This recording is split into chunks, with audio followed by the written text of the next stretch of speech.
Hello student, welcome to out studying classes. आज हम class 9th के प्रश्नावली 1.2 का सॉल्यूशन करेंगे। इससे पहले 1.1 का वीडियो सॉल्यूशन अगर आपने नहीं देखा है तो आप प्लेलिस्ट में जाके देख लीजिए। तो चलिए आज हम क्लास 9th के चैप्टर 1 प्रश्नावली 1.2 का सॉल्यूशन करते हैं। तो देखिए क्वेश्चन क्या है। नीचे दिए गए कथन सत्य या असत्य है, कारण के साथ अपने उत्तर दीजिए। क्या कह रहा है? नीचे दिए गए कथन सत्य या असत्य है, कारण के साथ अपने उत्तर दीजिए। देखिए हमारा पहला क्वेश्चन क्या है, जो प्रत्येक अपरमेय संख्या एक वास्तविक संख्या होती है। तो आपको इसमें सत्य और असत्य बताना है और कारण भी लिखना है। तो चलिए हम कॉपी पे सॉल्यूशन करते हैं। तो देखिए क्या क्वेश्चन था पहला, जो प्रत्येक अपरमेय संख्या एक वास्तविक संख्या होती है।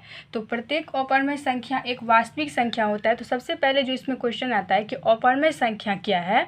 तो अपरमेय संख्या के बारे में अगर आप नहीं जानते हैं तो क्लास 9th के इंट्रोडक्शन क्लास देख लीजिए, जिसका मैंने वीडियो बना दिया है, तो आप प्ले लिस्ट में जाके देख लीजिए। तो यहाँ पे देखिए क्या क्वेश्चन है, प्रत्येक अपरमेय संख्या एक वास्तविक संख्या होती है। तो वास्तविक संख्या किसे कहते हैं? Real number. तो वास्तविक संख्या देखिए यहाँ पे लिखेंगे कि चूंकि, तो सबसे पहले हम लिखते हैं सत्य है या असत्य। तो लिखेंगे यहाँ पे, ये क्वेश्चन है प्रत्येक अपरमेय संख्या एक वास्तविक संख्या होती है, लिखेंगे ये सत्य है। क्या है? ये सत्य है। चूंकि लिखेंगे कारण के साथ हमको उत्तर देने के लिए कह रहा है, तो लिखेंगे चूंकि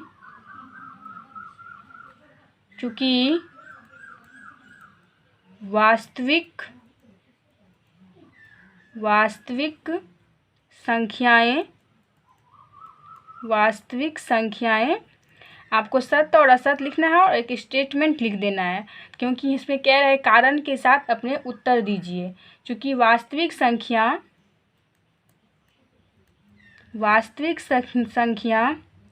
परमेय और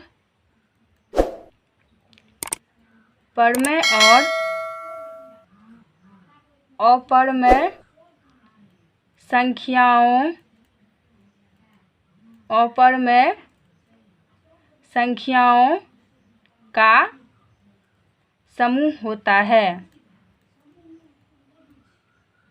समूह होता है।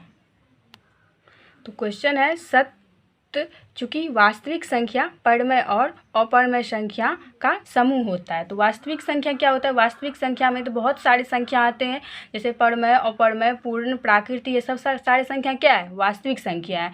तो यहाँ पे क्वेश्चन में जो था क्या कह रहा था कि प्रत्येक अपरमेय संख्या एक वास्तविक संख्या होती है। तो वास्तविक संख्या में तो सारे संख्या आते हैं, तो प्रत्येक अपरमेय संख्या कोई भी संख्या वास्तविक संख्या होती है। तो यहाँ पे हम लिखेंगे सत्य, चूंकि वास्तविक संख्या एक परमेय और अपरमेय का समूह होता है। अब देखिए हमारा दूसरा क्वेश्चन क्या कह रहा है। तो देखिए दूसरा क्वेश्चन क्या है कि संख्या रेखा का प्रत्येक बिंदु √m के रूप का होता है, जहां m एक प्राकृतिक संख्या है। तो यहाँ पे क्या है, संख्या रेखा के प्रत्येक बिंदु √m के रूप का होता है, जहां m एक प्राकृतिक संख्या है। तो क्या यह क्वेश्चन में हम कहेंगे कि सत्य है या असत्य? हम यहाँ पे लिखेंगे कि ये असत्य है। क्यों असत्य है? तो इसको कारण देंगे, लिखेंगे m के जगह पर हम कुछ भी लिख सकते हैं, 1 2 3 4 5, जहाँ तक m मेरा मन हो वहाँ पर लिख सकते हैं। तो क्योंकि यहाँ पे कह रहा है कि जहाँ m एक प्राकृतिक संख्या है। तो हम प्राकृतिक संख्या किसे कहते हैं? गिनती के संख्या को प्राकृतिक संख्या कहते हैं। तो प्राकृतिक संख्या हम जैसे कि देखिए यहाँ पे लिखेंगे असत्य। तो 3 एक क्या है? प्राकृतिक संख्या है। तो ये प्राकृतिक संख्या थी, ये वास्तविक संख्या भी होगा। तो हम लिखेंगे 3 एक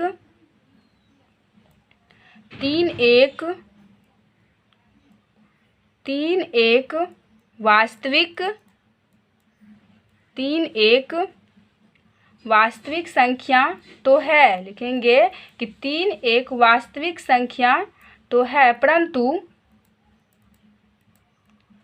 परंतु यह एक परंतु यह एक अपरमेय संख्या नहीं है। अपरमेय संख्या नहीं है।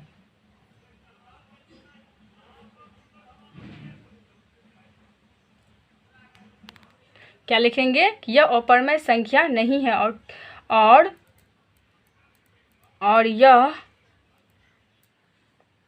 किसी भी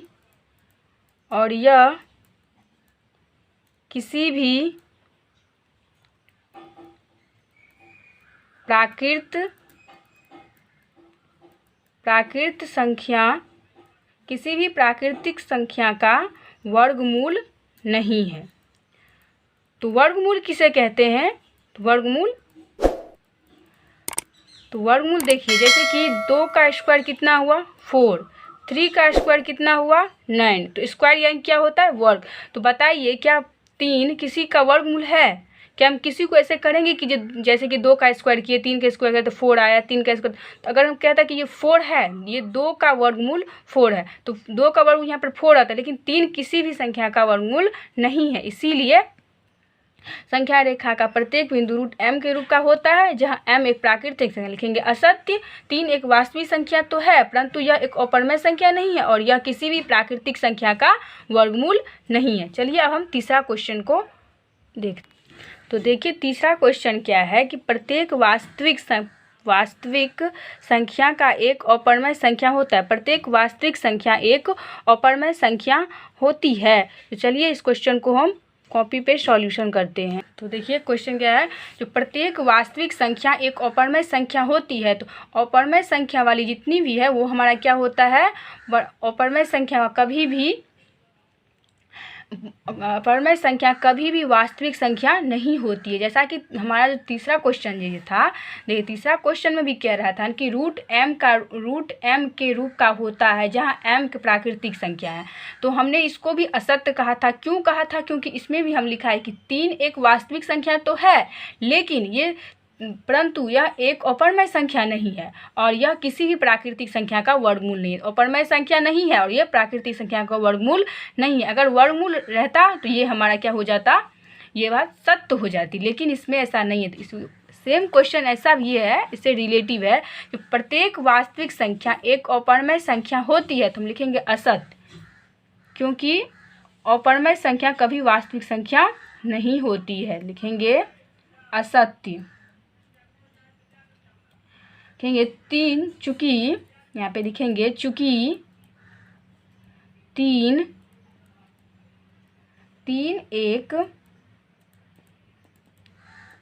एक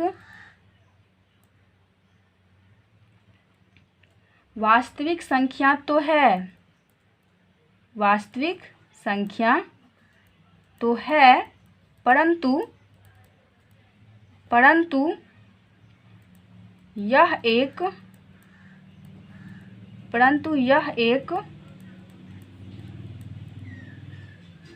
अपरमेय संख्या नहीं है। अपरमेय संख्या नहीं है।